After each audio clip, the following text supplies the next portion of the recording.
Assalamu alaikum and good morning students. Welcome to Forward Public School e-learning class 4th, subject Urdu A, chapter 5, Hazrat Abu Bakr Siddiq, part 1, reading, meaning and explanation. I am your teacher Shazia Niazi.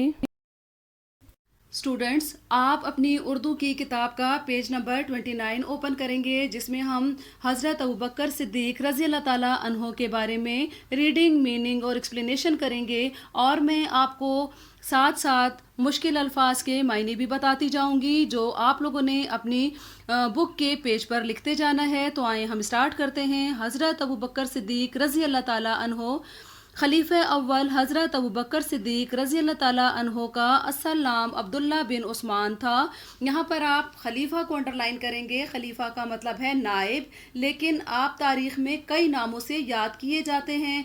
آپ کے دو ناموں ابوبکر اور صدیق کو بہت زیادہ شہرت حاصل ہوئی۔ شہرت کو انڈر لائن کریں گے۔ شہرت کا مطلب ہے مشہور ہوئے۔ اسلام لانے سے پہلے ہی آپ صدیق کے لقب سے مشہور تھے۔ لقب کو آپ لوگ انڈر لائن کریں گے۔ لقب کا مطلب ہے خاص نام، اس لیے کہ لوگ آپ کی صداقت کا مطلب ہے سچائی پر اعتماد رکھتے تھے۔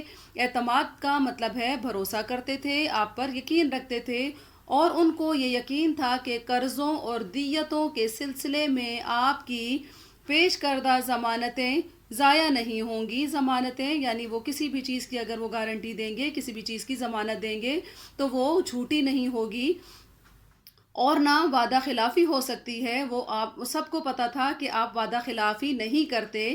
آپ کے والدین قبیلہ تمیم سے تعلق رکھتے تھے۔ تجارت اس خاندان کا آبائی پیشہ تھا۔ آبائی کو انڈر لائن کریں گے، اور آبائی کا مطلب ہے خاندانی۔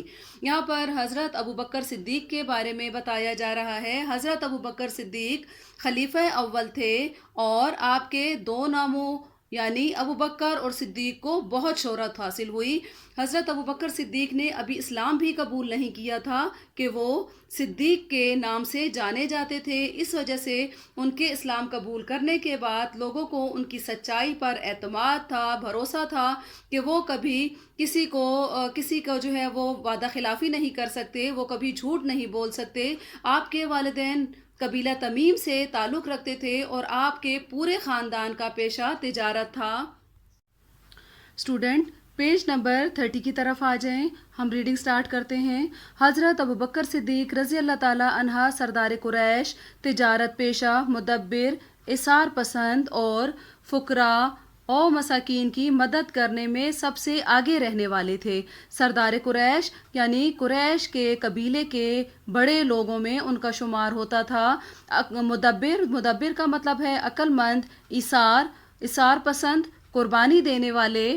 فقراء فقیر کی جمع ہے، مساکین مسکین کی جمع، کی مدد کرنے میں سب سے آگے رہنے والے تھے۔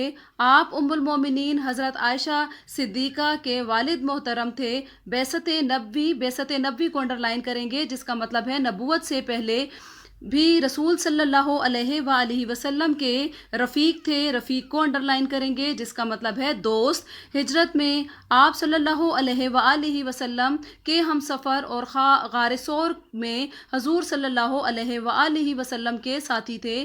نبی اکرم صلی اللہ علیہ وآلہ وسلم سے عمر میں 2.5 برس چھوٹے تھے۔ 2.5 کا مطلب ہے 2.5 سال، برس سال، 2.5 برس یعنی 2.5 سال چھوٹے تھے۔ آپ کے والدین صحابہ رسول تھے، اور یہ بھی اعزاز آپ کو حاصل ہے کہ آپ کے خاندان کی 4 پشتوں یعنی 4 نسلوں نے عہد رسالت دیکھا۔ عہد رسالت یعنی رسول صلی اللہ علیہ وآلہ وسلم کا دور دیکھا، اور حضرت صلی اللہ علیہ وآلہ وسلم کا قرب حاصل رہا۔ قرب کو انڈر لائن کریں گے، اور قرب کا مطلب ہے دوست یا پھر ان کے قریب رہے۔ آئیں اب اس کی ایکسپلینیشن کرتے ہیں۔ حضرت ابوبکر صدیق کے بارے میں بات ہو رہی ہے کہ حضرت ابوبکر صدیق قبیلہ قریش کے لوگوں میں شمار ہوتے تھے، بڑے لوگوں میں شمار ہوتے تھے، سرداران میں شمار ہوتے تھے، اور آپ کا پیشہ تجارت تھا۔ آپ بہت عقل مند تھے، اثار پسند تھے، فقراء مساکین کی مدد کرنے میں آپ کبھی پیچھے نہیں ہٹتے تھے۔ حضرت عائشہ صدیقہ کے والد تھے اور بعثت نبوی سے پہلے بھی حضور صلی اللہ علیہ وآلہ وسلم کے دوست رہے ہیں، اور ہجرت میں یعنی جب حضور صلی اللہ علیہ وآلہ وسلم مکہ سے مدینہ ہجرت کر کے آ رہے تھے تو ان کے دوستوں میں حضرت ابوبکر صدیق بھی شامل تھے، اور جب آپ لوگوں نے غار ثور میں قیام کیا تو حضور صلی اللہ علیہ وآلہ وسلم کے ساتھ حضرت ابوبکر صدیق بھی شامل تھے۔ حضرت ابوبکر صدیق حضور صلی اللہ علیہ وآلہ وسلم سے 2.5 برس چھوٹے تھے، اور آپ کے والدین صحابہ رسول تھے، اور آپ کے خاندان کو یہ اعزاز بھی حاصل تھا کہ آپ کی خاندان نے 4 نسلوں نے رسول صلی اللہ علیہ وآلہ وسلم یعنی عہد رسالت کا دور دیکھا تھا۔ حضور صلی اللہ علیہ وآلہ وسلم کے بہت قریب رہے حضرت ابوبکر صدیق۔ ہم لوگ نیو پیراگراف پر آئیں گے۔ حضرت ابوبکر صدیق رضی اللہ تعالیٰ عنہ شرفائے عرب یعنی شرفا کہتے ہیں معزز کو، شریف کو، شرفائے عرب میں پہلے شخص تھے جنہوں نے نبی اکرم صلی اللہ علیہ وآلہ وسلم کے بعد دین اسلام قبول کیا۔ قبول اختیار ہے، اختیار کا میننگ لکھیں گے قبول کیا۔ مردوں میں آپ رضی اللہ تعالیٰ عنہ سب سے پہلے اسلام لائے۔ آپ رضی اللہ تعالیٰ عنہ نے بہت جلد آگے بڑھ کر نبی اکرم صلی اللہ علیہ وآلہ وسلم کی دعوت پر لبیک کہا۔ دعوت کو بیٹے انڈر لائن کریں گے۔ دعوت کا مطلب ہے بلانا، لبیک، لبیک کا مطلب ہے حاضر۔ آپ سچے اور وعدے کے پکے تھے۔ آپ رضی اللہ تعالیٰ عنہ نے جب اسلام قبول کر لیا تو پھر بے خوف و خطر یعنی بے خوف و خطر کا میننگ لکھیں گے آپ لوگ، بغیر کسی ڈر کے، پھر بغیر بے خوف و خطر اسلام کا اعلان کیا۔ اس سلسلے میں آپ نے جن مصائب کا سامنا کیا، آپ نے یہاں پہ مصائب کو انڈر لائن کرنا ہے، اور مصائب کا مطلب ہے مشکلات۔ مصائب کا سامنا کرنا پڑا وہ ناقابل بیان یعنی ناقابل بیان کو انڈر لائن کریں۔ ناقابل بیان کا مطلب ہے کہ وہ بتائے نہیں جا سکتے جن مشکلات کا آپ نے سامنا کیا۔ حضرت ابوبکر صدیق عرب کے قبیلہ قریش کے معززین میں یعنی شریف لوگوں میں ان کا شمار ہوتا تھا، اور اس حضور صلی اللہ علیہ وآلہ وسلم کے بہترین دوستوں میں تھے۔ نبی اکرم صلی اللہ علیہ وآلہ وسلم کے بعد دین اسلام اختیار کیا، اور یہ بھی حضرت ابوبکر صدیق کو شرف حاصل ہے کہ حضرت ابوبکر صدیق نے مردوں میں سب سے پہلے اسلام قبول کیا، اور آپ حضور صلی اللہ علیہ وآلہ وسلم کے ساتھ ہر جگہ شانہ بشانہ کھڑے رہے، اور آپ کی ہر دعوت پر انہوں نے لبیک کہا۔ آپ وعدے کے سچے تھے، اور جب آپ نے اسلام قبول کر لیا تو پھر آپ کو کسی قسم کا کوئی ڈر و خوف نہیں ہوتا تھا، اور آپ نے اپنے اسلام لانے کا اعلان بھی بہت جو ہے وہ بغیر کسی ڈر کے کیا، بغیر کسی خوف کے کیا، اور حضور صلی اللہ علیہ وآلہ وسلم کے ساتھ تمام مصائب کا یعنی تمام مشکلات کا سامنا کیا۔ لاسٹ پیراگراف پہ آ جائیں۔ جب تک مکہ میں قیام رہا، قیام کا میننگ آپ لوگ لکھو گے ٹھہرنا، اپنے دین اور نبی اکرم صلی اللہ علیہ وآلہ وسلم کے لیے جد و جہد کو آپ لوگ لکھیں گے کوشش، یعنی جد و جہد کا میننگ ہے کوشش کرتے رہے۔ سرداران قریش کو دعوت اسلام دی، اسی بنا پر اذیتوں کو بیٹے آپ لوگ میننگ لکھیں گے تکالیف اور مظالم کا سامنا کیا، مگر کبھی پیچھے نہیں ہٹے۔ اگر کوئی فکر دامنگیر ہوئی، دامنگیر کو بیٹے آپ لوگ انڈر لائن کریں گے، یعنی اگر کوئی مشکلات آئی، کوئی پریشانی آئی تو وہ صرف یہ کہ نبی اکرم صلی اللہ علیہ وآلہ وسلم اور مسلمان برادری مصائب و آلام سے محفوظ رہیں۔ یعنی مصائب کا میننگ لکھے مصیبت، علام، مصائب و علام کا میننگ لکھے آپ لوگ غم، علام سے محفوظ رہیں۔ چنانچہ جو بھائی غریب تھے ان کی دل کھول کے مدد کی۔ اب یہاں پہ کہہ رہے ہیں کہ جب تک مکہ میں آپ لوگ ٹھہرے، آپ لوگوں نے جب تک مکہ میں قیام کیا اور جب تک آپ لوگوں نے مدینہ ہجرت نہیں کی، آپ اپنے دین اور حضور صلی اللہ علیہ وآلہ وسلم کے ساتھ کھڑے رہے اور سرداران قریش کو اسلام کی دعوت دیتے رہے۔ اس بنا پر جب وہ اسلام کی دعوت دے رہے تھے تو اس بنا پر انہیں بہت سی تکالیف کا سامنا کرنا پڑا، لیکن آپ پیچھے نہیں ہٹے۔ اگر کوئی آپ کو